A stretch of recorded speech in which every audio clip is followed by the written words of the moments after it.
Sa banwa ko nga pinalangga, yara ang sampinit. Ang barangay nga sa tigipusoon ko, matuod nga lapit. Barangay ko, kinapabugal ko gid ikaw. Sa tanan nga lugar, ikaw gid ang kalabaw. Hirit sampinit. Subong naman ang bugal sang barangay nga turismo. Ang Cora Beach, El Viento, Oro Beach, Green Ambience Swimming Pool and Event Hall kag madamo pa nga nagahatag sang lingaw kag kalipay sa kada tagabago.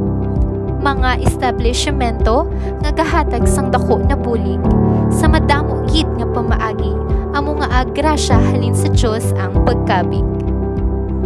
Sa amon barangay may ara sang mga bakhawan nga dako gid ang bulig sa aton kalikasan. Manggaranon gid sa bakhaw ang barangay Sampinit, amo na nga ang mga pispis kag isda nagadayo gid.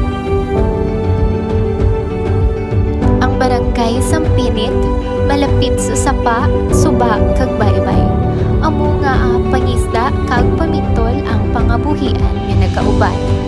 Sa karon may ara man kami sang kaumahan, bugas kag tubo naman ang produkto kag pangabuhian.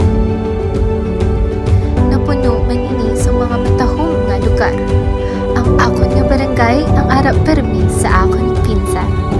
Mga istorya nga puno sang manggad na historya, mga natural na lugar na pertigit kagwapa. Establishmento nga nagadala sang kalipayan, mga produkto kag serbisyo halin sa mga tao na mapisan. Mangita pa ko bala iban nga kadtuan, kung diri man lang sa akon puloy-an, ara na tanan.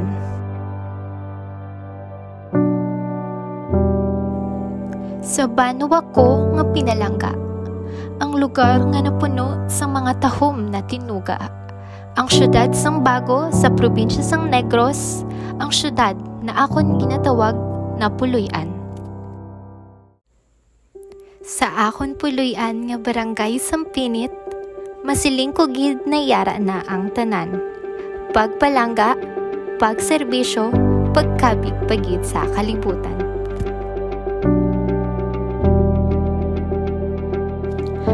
Barangay Sampinit. Ginkuha ang pangalan sang ini nga barangay sa isa ka matunok nga tanom nga ang pangalan Sampinit. Ang ini nga barangay may ara sang 15 ka purok kag may ara sang kaugalingon nga sapa, suba, baybay kag kaumahan. Kari, updi niyo ko kag hibalo naton ang katahom sang barangay Sampinit.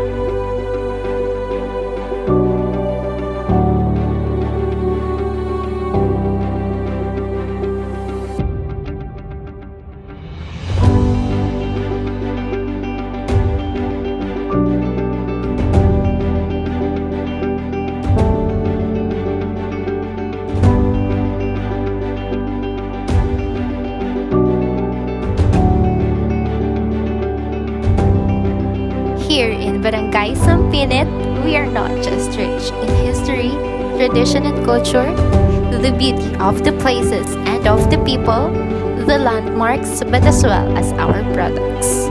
Fishing, crab catching, shell gathering, and of course, the famous salt making is the main source of income here in Barangay Sampinit. On the other hand, people living in the farmlands, rice, sugarcane, vegetable farming are their source of income.